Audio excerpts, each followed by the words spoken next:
todos, eu sou a Ângela e faço parte da Igreja Metodista da Saúde, junto com o Gustavo, meu marido, e nós dois somos alunos do Seminário Servos de Cristo. Gostaria de primeiro começar com uma oração. Deus, como Tu és grande e maravilhoso e digno de todo louvor. Obrigada, Senhor, pela obra que o Senhor realizou por meio de Jesus Cristo, por perdoar os nossos pecados e por nos dar esperança. Obrigada por ser um Deus presente, aquele que nunca nos abandona, mesmo nos momentos mais difíceis da nossa vida. Pai, queremos neste momento entregar o nosso coração ao Senhor, nossas ansiedades e preocupações. Que o nosso louvor seja agradável aos teus olhos. Em nome de Jesus. Amém.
O Senhor é o meu pastor, de nada terei falta. Em verdes pastagens me faz repousar e me conduz a águas tranquilas. Restaura-me o vigor. Guia-me nas veredas da justiça por amor do seu nome. Mesmo quando eu andar por um vale de trevas e morte, não temerei perigo algum, pois tu estás comigo. A tua vara e o teu cajado me protegem. Preparas um banquete para mim, à vista dos meus inimigos. Tu me honras, ungindo a minha cabeça com óleo e fazendo transbordar o meu cálice. Sei que a bondade e a fidelidade me acompanharão todos os dias da minha vida. Voltarei à casa do Senhor enquanto eu viver. Que Deus possa ser o nosso pastor, aquele que nos cuida, aquele que nos protege, aquele que nos sustenta. E que seja a nossa fonte de energia, mesmo quando estamos sem forças, que Ele possa restaurar o nosso vigor, que Ele possa restaurar o nosso ânimo, e mesmo quando passarmos pelo vale de trevas e morte, a gente possa lembrar, né, que Deus está andando com a gente, não nos deixando sozinhos, e por isso não precisamos ter medo, independente das situações em que estamos passando no momento.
No Salmo 42, o salmista, ele fala para a própria alma: Por que você está assim tão triste, ó minha alma?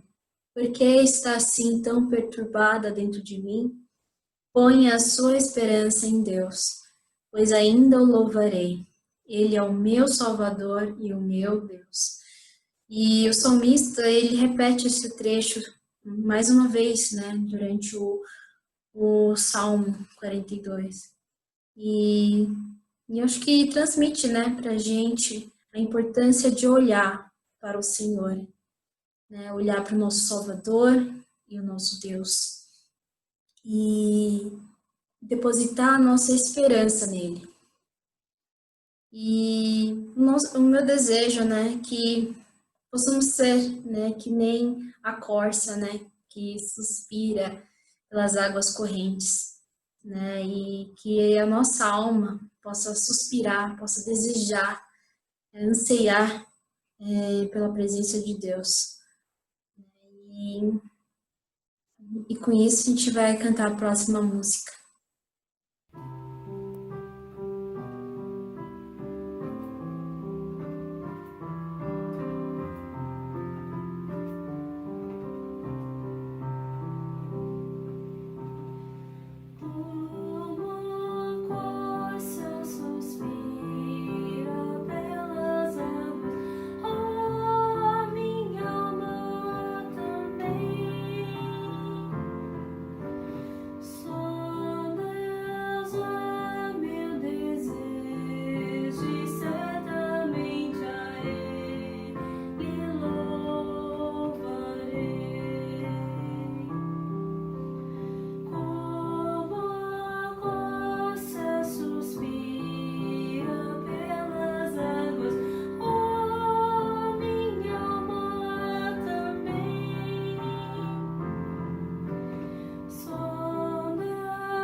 Primeiramente, a minha saudação a toda a família do Servo de Cristo. É uma alegria poder me dirigir a vocês nesse momento devocional. Texto escolhido para nossa meditação, na verdade, são dois textos, um no Gênesis e o outro no Evangelho de Mateus. Farei a leitura para vocês nesse momento. O texto do Gênesis, capítulo 1, a partir do versículo 11 até o 13, assim diz: E disse: Produza a terra relva, ervas que deem semente e árvores frutíferas que deem fruto, segundo a sua espécie, cuja semente esteja nele sobre a terra. E assim se fez. A terra, pois, produziu relva, ervas que davam semente, segundo a sua espécie, e árvores que davam fruto, cuja semente estava nele, conforme a sua espécie. E viu Deus que isso era bom. Houve tarde e manhã, o terceiro dia. Agora no Evangelho de Mateus, capítulo 6, a partir do versículo 25. Por isso vos digo, não andeis ansiosos pela vossa vida, quanto ao que haveis de comer ou beber, nem pelo vosso corpo, quanto ao que haveis de vestir. Não é a vida mais que o alimento, e o corpo mais que as vestes? Observai as aves do céu, não semeiam, não colhem, nem ajuntam em celeiros, contudo vosso Pai Celeste as sustenta. Porventura, não valeis vós muito mais do que as aves? Amém. Quanto mais maduro você for espiritualmente, mais verde você se tornará enquanto pessoa, enquanto filho de Deus, enquanto ser humano. Quanto mais maduro você for espiritualmente, mais verde você se tornará na sua vida. Quero conversar com vocês sobre a espiritualidade verde. O que seria essa espiritualidade verde, ou marcada pelo verde, que faz com que o amadurecimento signifique um comprometimento cada vez maior com a preservação do nosso planeta, com o cultivo e a celebração da vida que nós encontramos no nosso planeta. Algumas observações iniciais. A primeira delas, extraída de Chesterton. Chesterton, refletindo sobre a nossa relação com a criação, ele diz: o ponto principal do cristianismo foi sempre: a natureza não é nossa mãe, a natureza é nossa irmã. Podemos nos orgulhar de sua beleza, uma vez que temos o mesmo Pai. E Francisco de Assis dizia: a natureza é uma irmã, e uma irmã mais nova, pequena, dançante, com quem se ri e a quem se ama. O escritor norte-americano Brian McLaren, comentando essas duas passagens, ele diz o seguinte: se você tomar a natureza como a sua irmã mais nova, você não a venderá, você não permitirá que ela seja profanada, mas você a protegerá, você cuidará dela com todo o carinho. Uma espiritualidade do verde é uma espiritualidade do solo, é uma espiritualidade da terra, é uma espiritualidade do lugar. Uma espiritualidade que nasce dessa informação básica que nós encontramos no Gênesis, que é a seguinte: nós somos parte do solo, nós somos parte da terra. Aliás, a expressão bíblica para o nome do primeiro homem, Adão, é Adão.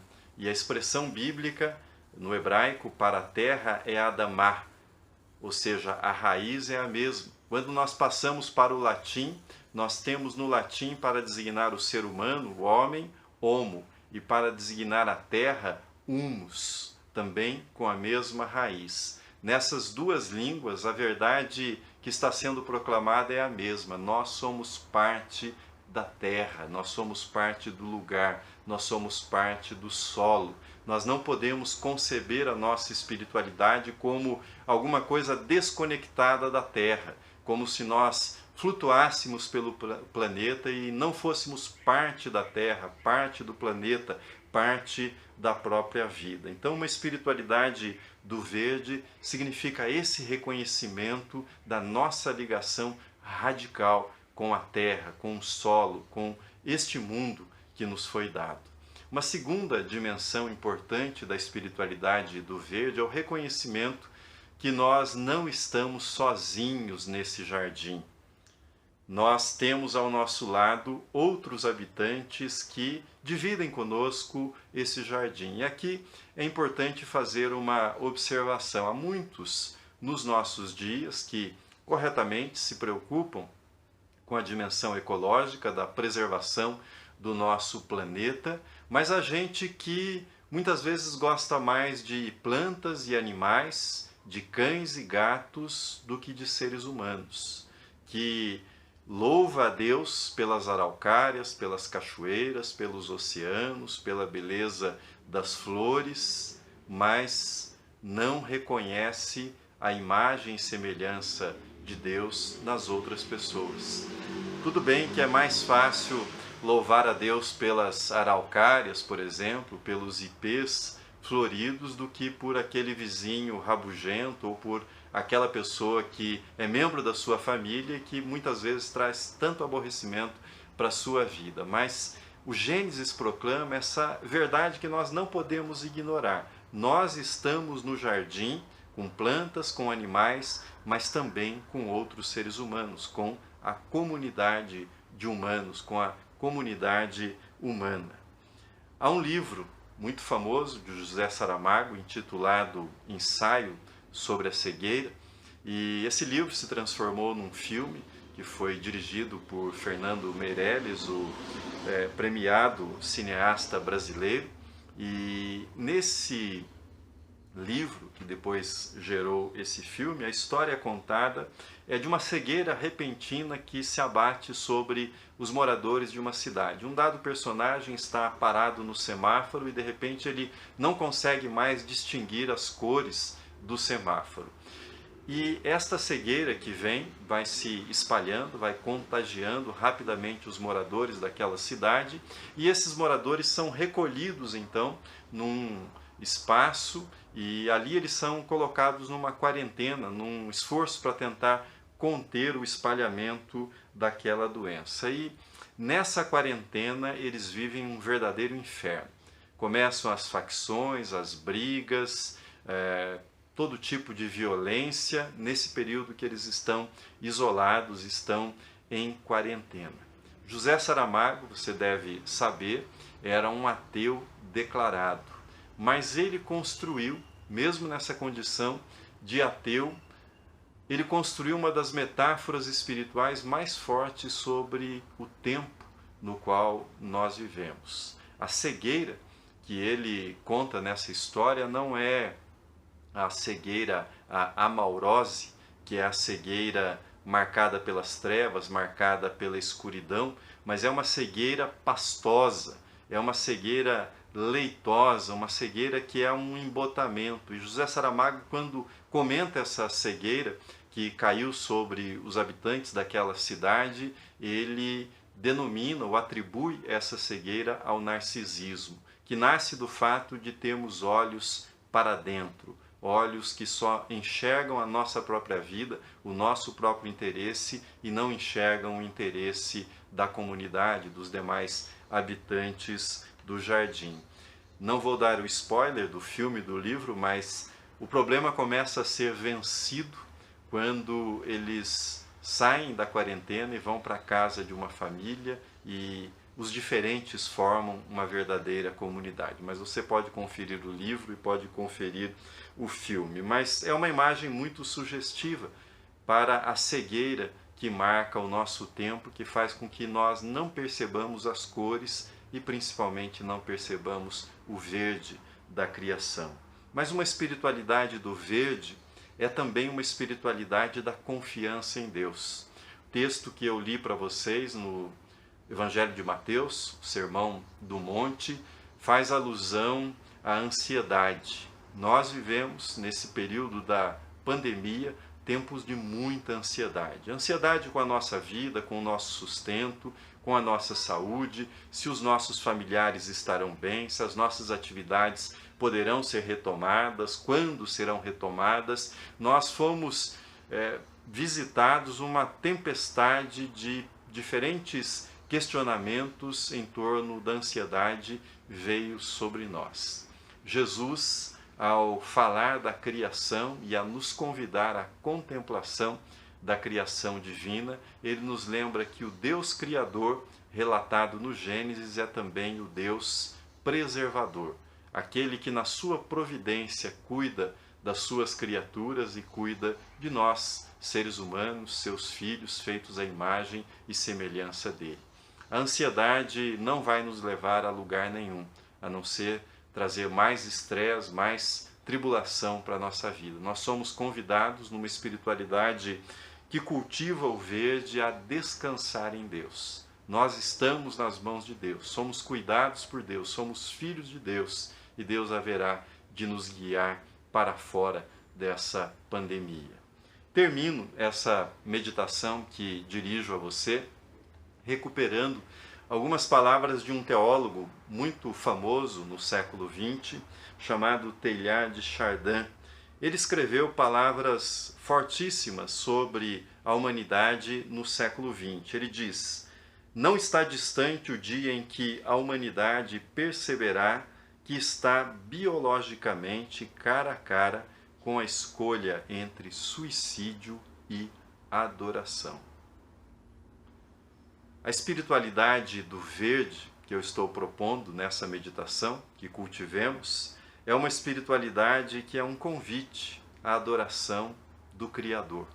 A espiritualidade verde é um apelo à confiança em Deus como nosso Pai celeste, conforme ensinado por Jesus. A espiritualidade verde é um convite também para o convívio fraternal, para o cultivo dos nossos laços comunitários com os demais habitantes desse jardim que nós chamamos terra.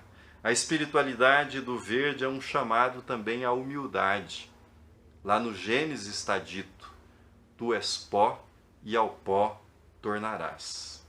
A espiritualidade do verde é um convite para que o nosso ato de amadurecer, de crescer, de se tornar mais crítico enquanto ser humano, não se torne um ato de cinismo, de desencantamento, de perda da fé e, sobretudo, de desesperança, mas que seja redescoberta na nossa vida da capacidade de maravilhamento, de encantamento diante da vida, de uma vida que, apesar de todas as tribulações e dificuldades, não cessa de se renovar, de recomeçar em milhares de formas e cores. Com isso, termino com as palavras que estão registradas no livro do Gênesis e foram ouvidas por Noé, depois da sua longa quarentena na arca.